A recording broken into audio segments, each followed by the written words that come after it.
Gusto mo bang malaman kung ano mga ba yung mga dapat nating ipaghanda bago tayo magsimula sa vlogging? Ayan.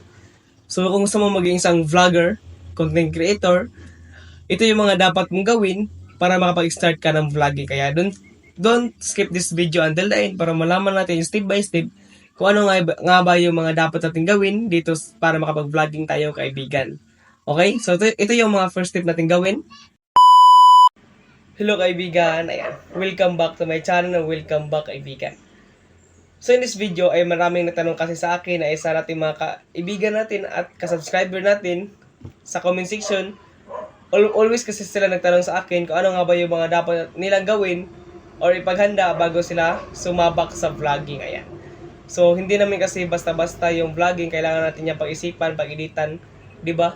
Kung ano yung mga content na dapat natin gawin dito para makapag-vlog tayo at kumita ng pera. So passive income yung vlogging. Okay? So yung una natin gawin dito ay ito. Ay humanap ng mga content na viral ngayon or hinahanap-hanap ng mga tao. So kumuha tayo ng mga content na dapat natin i-content sa ating mga vlog na gagawin, okay? So, hindi yung basta-bastang content katulad ng tutorial. So, ito yung ginagawa ko sa inyo ay tinuturuan ko kayo para magka-learn kayo kung ano nga ba yung mga dapat natin gawin sa pagba-vlog or sa mga content na ginagawa natin, di ba? So, yung tutorial content ay isa talaga sa mga hinahanap ng tao kasi nga lahat ng tao ngayon ay nagre-rely na sa content creation, okay? So, gumagawa ako ng mga video para matulungan yung mga bagong content creator na nahihirapan sa pagkakaroon ng or pagba-vlog dito. So, yun.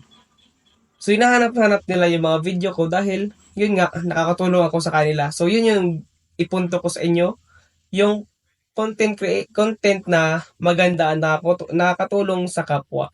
So, yun yung mga hinahanap at gusto ng mga tao ngayon. 'Di ba? So, yun. At saka yung isa pa dyan ay yung content doon sa Facebook na mostly pinapanood ng mga tao ay yung mga comedy content or yung mga prank content, okay? So, stress relief kasi yung ganyan mga content.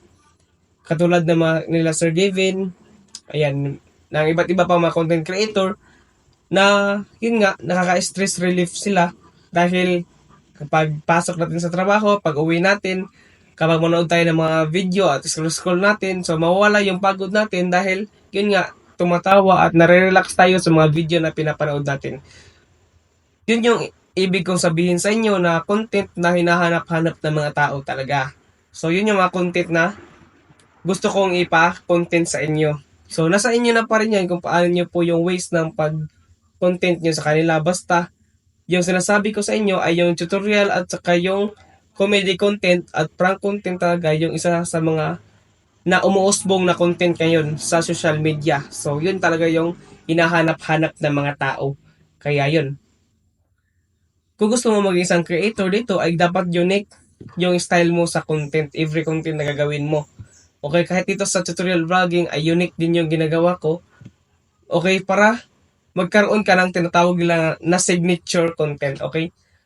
Katulad ni Uhahay, 'di ba? Ni Elias GTV. So si Elias, yung always niya sinasabi ay Uhahay. So nagkaroon siya ng signature content, yung tinatawag doon. So yun sa pamamagitan ng signature content niya na lagi niya sinasabi ay ma-remember siya ng mga tao or mga fans niya. So yun yung ibig ko sabihin sa inyo, kaibigan. Okay?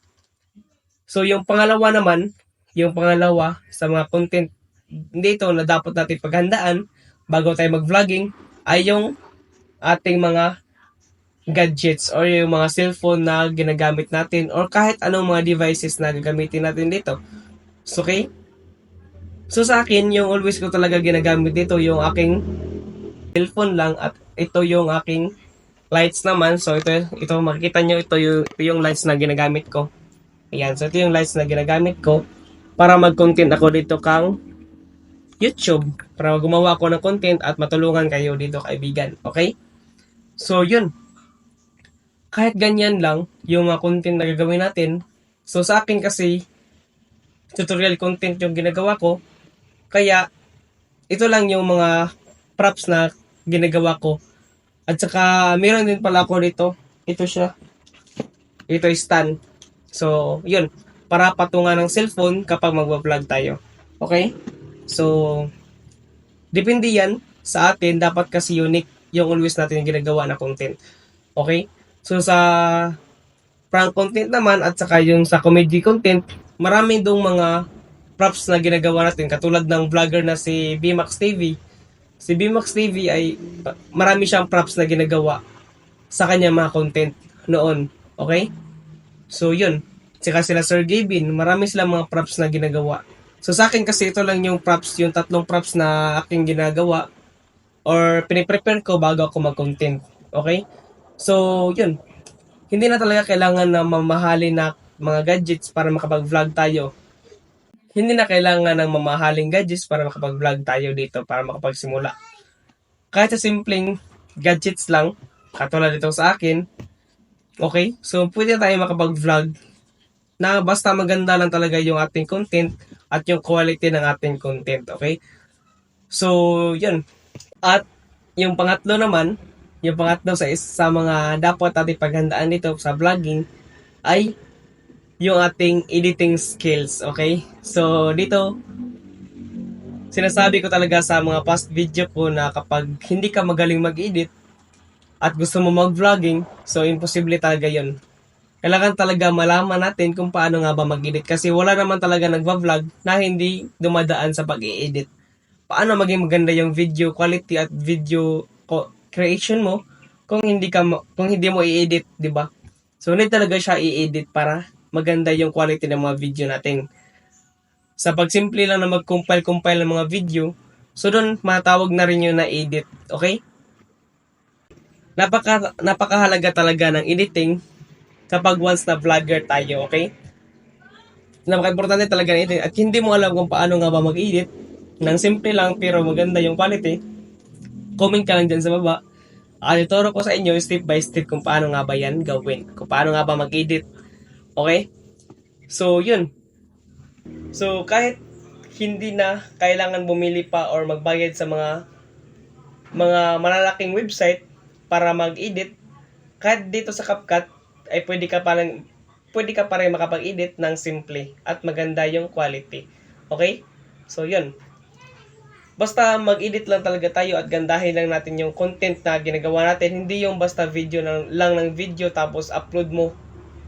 Sino ba makagusto ng mga content mo kapag hindi maganda yung quality or yung content? Kailangan talaga gandahin talaga. So, katulad dito, sa video na to, tutorial ko, hindi ka aabot sa video na to kung hindi maganda yung content ko, di ba? Kailangan talaga maganda yung content at editing ng video para umabot yung mga viewers mo dito sa dulo ng video na to. Okay? So, yun yung ibig sabihin ko sa inyo na dapat maganda talaga yung content at the same time yung editing po ng ating mga video. Okay? So, yun kaibigan.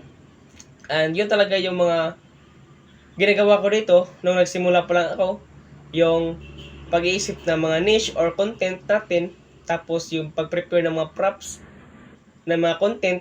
Kahit simple lang, huwag ka muna bumili ng mga mamahaling mga gadgets para pang vlog mo. Kasi nga, wala ka pang pira o hindi ka pa kumikita sa vlogging mo dahil simula ka pa lang. So, simple lang, basta maganda yung kuha. Pangatlo ay yung editing. Kailangan need talaga natin siya i-edit, kahit simpleng editing lang dito sa CapCut, basta maganda yung quality ng content mo, ay okay na rin yun. Pasok na rin yun sa criteria ng YouTube at Facebook. Okay, so yun kaibigan. And yun talaga yung isa sa mga pinaghandaan ko talaga.